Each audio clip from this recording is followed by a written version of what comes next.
प्यारे बच्चों, आज का क्लास बहुत ही ज़्यादा इम्पोर्टेंट है आपके हिंदी के पेपर के लिए, क्योंकि आज के क्लास में हम देने वाले हैं आपको क्लास 12th हिंदी का 50 ऐसा ऑब्जेक्टिव जो आपके बोर्ड एग्जाम में हर एक बार पूछे जाते हैं। तो भाई आज का क्लास तो बहुत ज़्यादा इम्पोर्टेंट है, इसलिए आज के क्लास को आप सभी ध्यान से देखिएगा और आज के क्लास में जितने प्रश्न दे रहा हूँ उसको आप जरूर अच्छे से याद कर लीजिएगा। ओके, तो चलिए क्लास को स्टार्ट करते हैं। और पहला नंबर सवाल देखिए आपके सामने है, आप आंसर को याद करते चलिएगा। देखिए पहला नंबर सवाल क्या कह रहा है, हिंदी साहित्य का सूर्य किस कवि को कहा जाता है। अरे भाई मैं कितना बार बता चुका हूं, अगर हिंदी साहित्य का सूर्य पूछे तो आप सूरदास लगाना, अगर हिंदी साहित्य का समन्वयवादी कवि पूछे तो आप तुलसीदास लगाना, अगर पूछे कि कवियों का कवि किसे कहा जाता है तब शमशेर बहादुर सिंह लगाना, और प्रेम के पीर का कवि पूछे तो मलिक मोहम्मद जैसी लगाना। भाई कितना बार बता चुका हूं, याद है ना, इसलिए ऑप्शन नंबर डी लगा लो, बिल्कुल करेक्ट आंसर हो जाएगा। चलिए दूसरा नंबर सवाल देखिए आपके सामने आ चुका है, ईश्वर का पर्यायवाची शब्द। लो जी,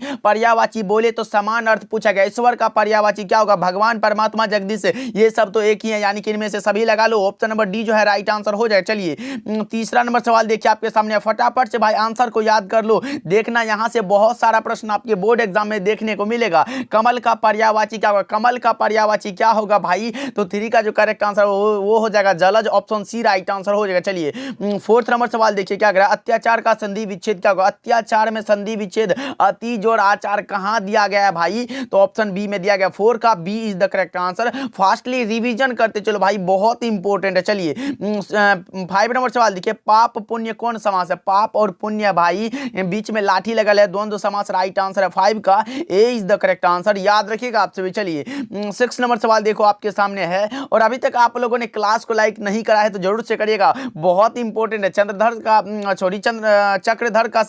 चक्रधर शब्द का समास क्या होगा, चक्रधर में समास पूछा गया भाई, चक्र को धारण करने वाला कौन सा होगा, यह हो जाएगा बहुव्रीहि भाई, प्रभु श्री नारायण जी का नाम आया यहाँ पे। चलिए 7 नंबर सवाल देखिए क्या कर रहा है, गजानन कौन सा समास है, गजानन में समास पूछा गया, ये भी बहुव्रीहि समास है क्योंकि ये इसमें गणेश जी का नाम आया है। चलिए 8 नंबर सवाल देखिए आपके सामने आ चुका है, लगाएंगे करेक्ट आंसर क्या होगा, काम चोर में कौन सा समास है, काम चोर में समास पूछा गया, काम से चोर कौन सा तत्पुरुष समास राइट आंसर है, 8 का B is the correct answer. 9 number सवाल देखो आपके सामने, अपेक्षा शब्द का विलोम क्या होगा, अपेक्षा, उपेक्षा कौन सा, उपेक्षा हो जाएगा ना, ऑप्शन बी राइट आंसर है, 9 का B is the correct answer, याद रखना आप सभी। चलिए 10 नंबर सवाल देखिए, प्यासा में कौन सा प्रत्यय, प्यासा भाई प्यास एक शब्द है और आ लगा है, यानी कि हमारा आ जो है ये प्रत्यय हो जाएगा, क्योंकि प्रत्यय लास्ट में लगता है और उपसर्ग पहले लगता है, ध्यान में रहे आप सभी को। चलिए 11 नंबर सवाल को देखिए आपके सामने आ चुका है, लिखावट शब्द में प्रत्यय है, प्रत्यय लास्ट में लगता है भाई, लिख जोर आवट कौन सा, तो option number B right answer है, 11 का B is the correct answer.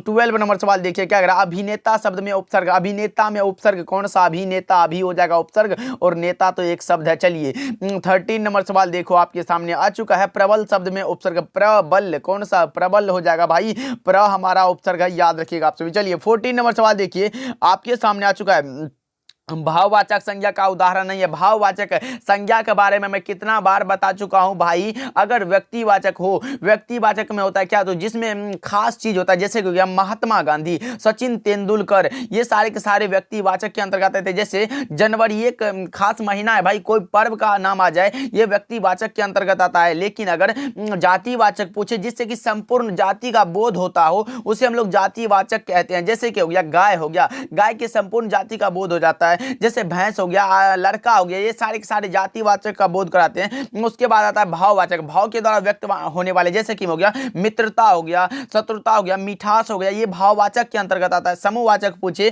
तो समूह यानी कि सभा वाला बोध जहां हो आप समूहवाचक लगा देना, और द्रव्यवाचक जिससे नाप तोल वाली बात हो वहां द्रव्यवाचक का यूज करना। भाववाचक संज्ञा कौन सा होगा, तो भाई मिठास हो जाएगा ना, ऑप्शन सी राइट आंसर है। ये पश्चिम जो है ये तो क्या हो जाएगा, तो ये व्यक्तिवाचक हो जाएगा। नदी जो है ये तो कौन सा, तो जातिवाचक हो जाएगा, और सभा जो ये समूहवाचक हो जाएगा, इसको भी आप याद रखिएगा। चलिए 15 नंबर सवाल को देखते हैं आपके सामने आ चुका, जो बहुत बोलता है उसके लिए एक शब्द में क्या कहा जाता है, उसे एक शब्द में क्या कहते हैं, वाचाल कहते हैं, यानी कि ऑप्शन नंबर ए जो है राइट आंसर है। चलिए 16 नंबर सवाल को देखिए आपके सामने आ चुका है, निम्नलिखित में कौन सी रचना ओम प्रकाश वाल्मीकि की है पूछा गया भाई, तो ये जूठन जो है ये ओम प्रकाश वाल्मीकि की आत्मकथा का नाम है।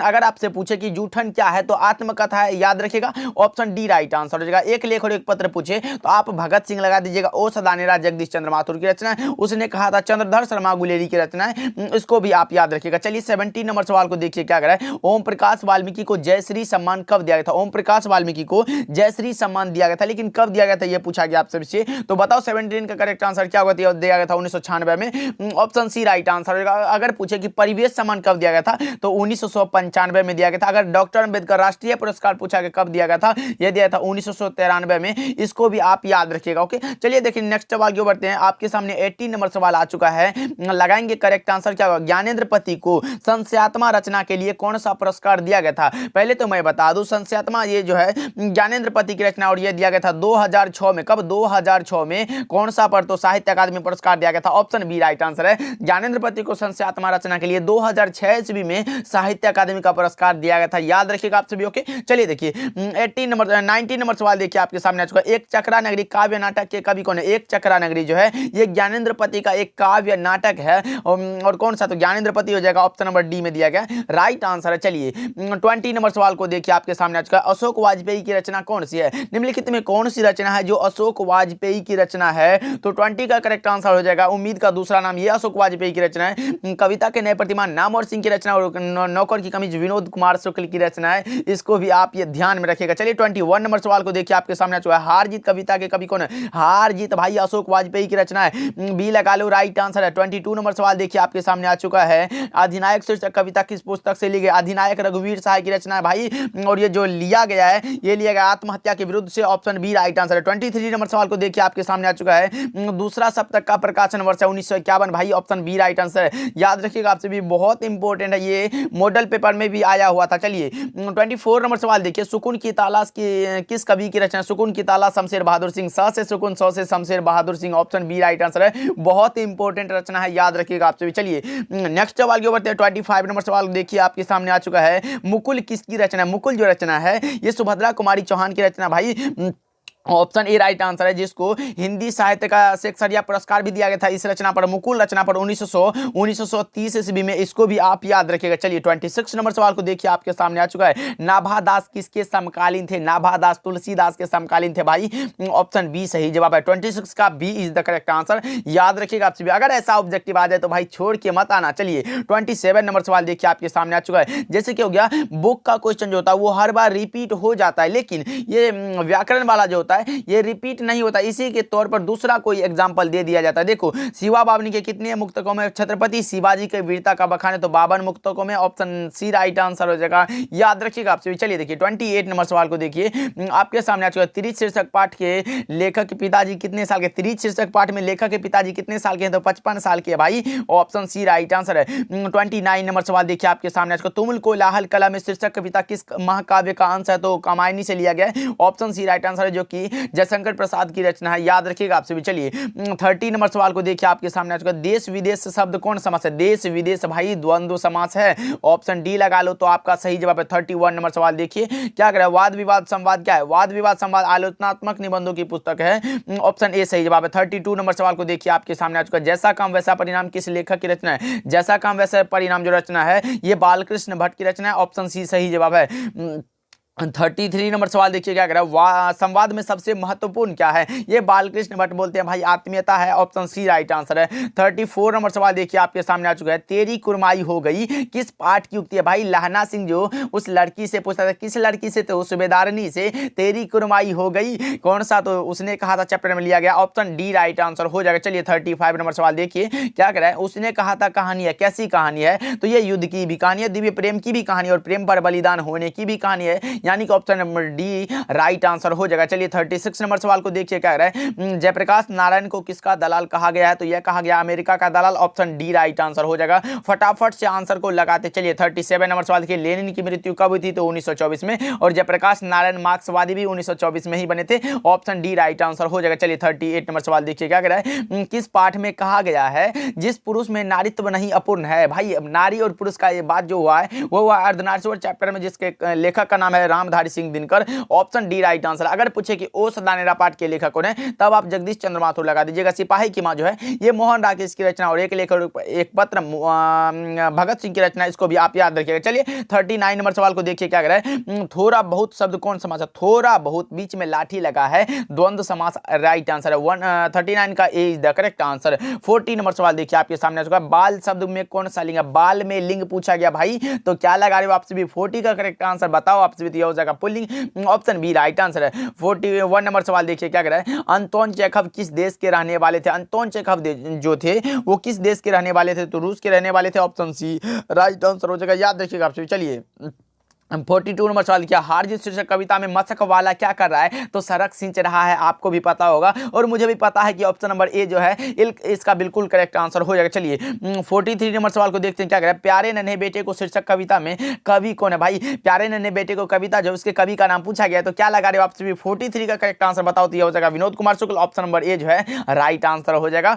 बहुत इंपॉर्टेंट है। चलिए नेक्स्ट सवाल होते हैं 44 नंबर सवाल देखिए क्या करें। निम्न में कौन सी रचना सुभद्रा कुमारी चौहान की है पूछा गया, तो हारजीत अशोक वाजपेयी की रचना है, उषा शमशेर बहादुर सिंह की रचना है, प्यारे नन्हे बेटे को विनोद कुमार शुक्ल की रचना है, और पुत्र वियोग जो है ये सुभद्रा कुमारी चौहान की रचना है, ऑप्शन डी राइट आंसर हो जाएगा। 45 नंबर सवाल देखिए आपके सामने आ चुका है। लगाएंगे करेक्ट आंसर क्या होगा? जयशंकर प्रसाद किस काल के कवि हैं? जयशंकर प्रसाद के काल का नाम पूछे तो कौन सा आधुनिक काल के कवि हैं? भाई मैं कितना बार बता चुका हूं, अगर भक्ति काल वाला जैसे दास वाला आ गया, एग्जाम्पल में मैं बता देता हूं, सूरदास, तुलसीदास और नाभादास, और एक आते हैं मलिक मोहम्मद जैसी, ये चार कवि भक्ति काल के अंतर्गत आते हैं। भूषण जी रीति काल के अंतर्गत आते हैं, और जितने भी कवि बचते हैं नीचे ये सारे के सारे आधुनिक काल के अंतर्गत हो जाते हैं। भाई ध्यान में रखिएगा, बहुत इंपॉर्टेंट है, और यहां से आपके हिंदी के पेपर में 2 क्वेश्चन तो जरूर पूछा जाएगा, इसलिए ये काल वाला तो जरूर याद कर लेना।